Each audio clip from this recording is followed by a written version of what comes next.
우리가 가장 더 중요하게 보고 있었던 게 오늘부터 진행되죠. 이 BOJ 통화정책 회의가 아닐까 싶습니다.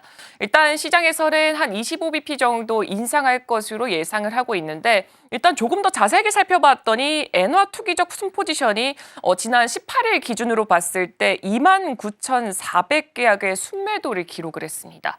근데 대표님 이렇게 된다면은 지난 8월이었죠. 이때 네. 있었던 엔캐리 트레이드 사태 다시금 재현되지는 않을까요? 우선 일단 이게 장기적 영향과 단기적 영향 관점에서 주시를 좀 해봐야 될 것 같은데 냉정하게 좀 말씀드리면 이게 뭐 선반영됐다라는 부분들 일부 좀 틀린 말은 좀 아니지만 단기적 영향은 좀 우려된다라고 좀 보는 게 명확하지 않을까라고 좀 볼 수 있겠습니다. 12월에 일단 금리 동결을 했는데 11월 전반까지 OIS 시장이 예측했던 부분들이 12월에는 금리 인상을 예상했어요. 그런데 금리 정책 회의를 한 2주간 앞두면서 그 해당되는 어떤 제시된 전망치가 좀 굉장히 좀 낮아지면서 금리 동결을 좀 이끌어냈고 여기서 또 나왔던 이야기가 OIS가 1월에는 금리를 올려야 된다라는 어떤 이 전망들을 굉장히 좀 우세했기 때문에 1월 달에는 금리가 좀 올라갈 수밖에 없을까 그런 우려감들이 좀 나오게 됐고 최근에 니케이 보도에 따르면은 기준금리가 0.25가 아니라 0.5포인트가 되는데 통화정책위원들에 대한 이 과반 찬성이 예상된다라고 좀 전망했어요. 이 부분 때문에 단기적으로 일본 증시가 그 발표가 좀 나왔던 날 주가 좀 빠졌죠. 이런 우려감들이 일부가 좀 반영이 됐었고요. 이 부분에 관련돼서 뭐 이 일본 BOJ 뭐 총재라든가 부총재가 조금 더 이제 금리 인상을 좀 시사하는 듯한 어떤 메시지들을 좀 냈기 때문에 우려 요인들이 좀 됐지만 또다시 뭐 한 지난주를 좀 기점으로 보면 트럼프 대통령의 취임 이후에 글로벌 이 통화 정책에 관련된 방향들을 주시하면서 신중하게 결정을 좀 하겠다라고 약간 스탠스의 완화 기조를 좀 보였기 때문에 일단 금리 인상이 과연 되는 것인가 아니면 금리가 동결될 것인가라는 어떤 시장의 전망들도 좀 달라지고 있지 않나라고 좀 볼 수 있겠습니다.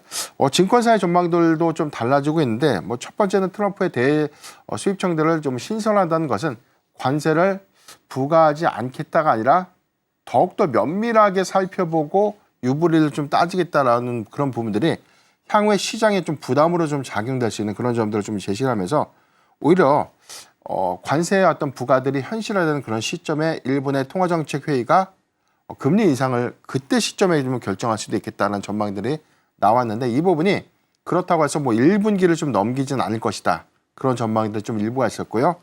또 다른 전망들은 선제적인 이 금리 인상을 통해서 앞으로에 대한 통화 정책의 완화 기조들을 위해서는 먼저 금리를 올려야 된다. 그래서 더 이상 미룰 수가 없다. 그러니까 최근에 뭐 일본의 인플레이션 지표도 굉장히 좀 부담으로 좀 작용했던 그런 점들을 좀 예시로 좀 들어서 전망들을 좀 나오고 있는데 대체적으로는 지금 뭐 OIS 시장의 경우에는 기준금리의 이 인상폭을 0.5가 아니라 0.25포인트죠. 0.25포인트에 관련된 인상을 좀 예고를 제시를 좀 했었고 이에 따라서 통화정책위원들의 이 관점에서는 기준금리 0.25포인트에 대한 인상을 좀 본격화하지 않을까. 저는 좀 개인적으로 그렇게 좀 생각을 해보는데 만약에 이 미국발 어떤 정책 영향들이 좀 있었거나 뭐 국채금리가 좀 급등하거나 환율의 변동 효과들이 좀 컸다면 아마 일본에서는 좀 더 이 신중하게 금리 동결 가능성들이 좀 있었는데 취임 이후 한 2거래일 좀 지나고 나서 전반적인 어떤 시장 동향들을 좀 살펴볼 때 일본에서는 그렇게 좀 우려할 수 있는 영향들은 좀 아니라는 관점에서 기준금리의 어떤 인상들이 조심스럽게 좀 진행되지 않을까라고 좀 판단해 보겠습니다. 네, 기준금리는 인상할 것으로 보여지고 있습니다. 이 단기적으로 봤을 때는 수급적으로 좀 부담이 느껴질 수도 있을 텐데 장기적인 영향 자체는 좀 제한적인 흐름을 보여주지 않을까라고 의견까지 제시해 주셨습니다. 네, 그리고 이제 우리 시장 같은 경우에는 다음 주부터 설 연휴로 휴장을 하게 됩니다. 하지만 우리 투자자들은 멈추질 않겠죠. 네. 그렇다면 이제 미증시를 필두로 해서 전반적인 글로벌 증시, 우리가 과연 여기서 어떤 일정들을 좀 주목을 해봐야 되고, 그리고 우리는 과연 어떤 투자 전략을 세워봐야 될까요?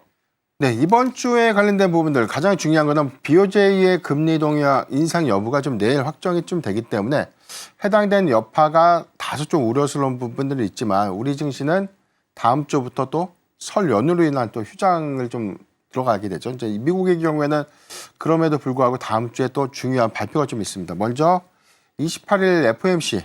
그러니까 여기서는 사실 뭐 우리가 좀 예상했던 것처럼 매파적인 금리 인하 기조 때문에 사실 이 1월에 금리 동결 가능성은 굉장히 좀 높아진 상태이기 때문에 금리 동결을 좀 조심스럽게 좀 예상을 해보고 있고요. 다만 최근에 물가 지표가 좀 일부 완화됐다는 그런 점들은 3월과 5월에 추가적인 어떤 금리 동결 가능성들이 다소 좀 완화될 수 있는, 그래서 중요한 포인트가 31일 날 좀 예정되고 있는 PC 물가 지표가 과연 이제 어떻게 좀 나올 것인가, 해당되는 부분만큼 12월 CPI나 PPI처럼 시장의 전망치를 좀 하회하는 그런 긍정적인 지표가 좀 예상이 된다면, 특히나 코어 PC 지표의 경우에 시장의 전망치보다 좀 하회하게 된다면 금리 기조가 약간 좀 완화될 수 있는 그런 기대감들을 좀 주목을 해봐야 될 것 같고요.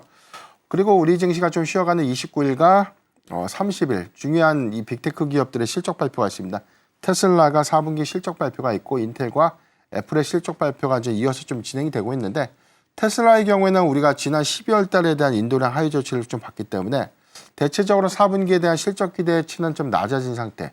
다만 해당되는 우려감이 저는 뭐 주가에 좀 큰 영향을 좀 주지는 않을 것이다라고 좀 볼 수 있겠고, 최근에 좀 내러티브가 좀 가장 좋은 종목이기 때문에 테슬라의 경우에는 자율주행 관련된 어떤 이 규제 완화 기대감들이 다시 한번 좀 부각되면서 점진적인 어떤 수급의 낙수 효과들을 좀 이어갈 수 있지 않을까라고 좀 판단되고 있고, 애플과 인텔의 경우에는 좀 다소 아쉬운 실적이죠. 특히나 애플의 경우에는 4분기 중국에서의 아이폰 16 시리즈에 대한 출하량들이 급감했던 부분들, 약간의 온도차가 있기 때문에 실질적인 판매량에 대한 데이터를 확인을 좀 해봐야 되겠지만, 시장의 컨센들이 추정치보다 좀 낮아졌던 그런 부분들을 좀 감안했을 때 어닝 쇼크가 좀 예상되고 있지 않을까.